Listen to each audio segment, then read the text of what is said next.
All right. Well, you know, in Colorado, there was a lake out in, I think it was Lakewood, really. It was Lakewood, Colorado. You were living out there in the early 90s. And what happened? What happened in the 90s? Wow. Denver had just come out of an economy. Life was great. People were buying houses left and right. The Chicanos, Hispanic population was becoming very prominent coming across the border. And they didn't smoke cigarettes.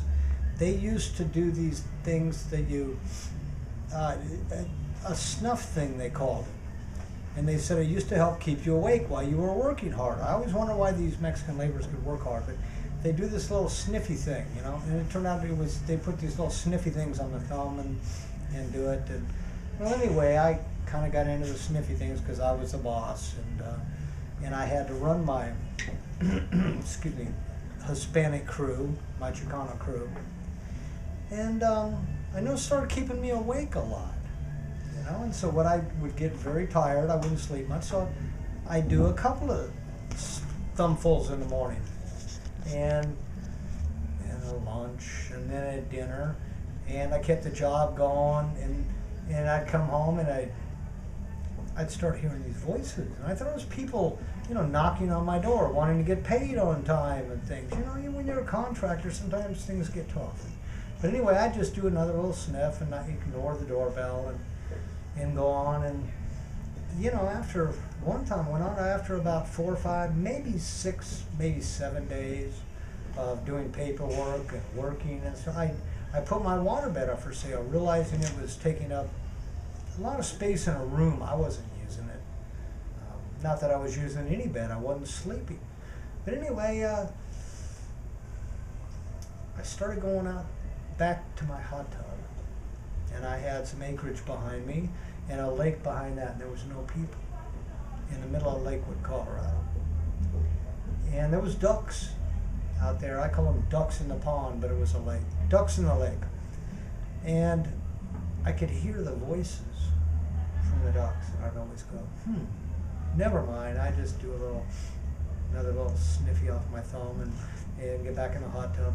Pretty soon I started realizing these ducks, they were stationary. There was a lot of ducks out in the lake there. Well, I put out some spy cameras one time, and I started watching the videos back again. And one of the ducks was in a very mechanical position, you know, and it moved very mechanically. It didn't fly, it never left the water. It would go forwards and backwards and sideways, and it would turn back and forth. And I realized that duck is a camera. Actually, the duck was a periscope. And about a month went by, and I'd been awake for about a month and a half, and realized I'm not going to beat these guys by just being awake. So I started videoing them, and I hired people to video. Of course, they never showed up. But these ducks were placed out there, I believe, by the DEA, just because I was dealing with the Hispanic crowd, and they were bringing in their loads of straw and things to this country that don't belong here. And boy, I swear, the DEA ducks, they were out there in a submarine, and they had put on the top of their periscope a duck. Boy, did it work. It worked very well. The lake was only 4 feet deep, though, so I still haven't figured out. It must have been a mighty skinny submarine down there, but could never find it. Could never find it. But that's a story of the DEA ducks.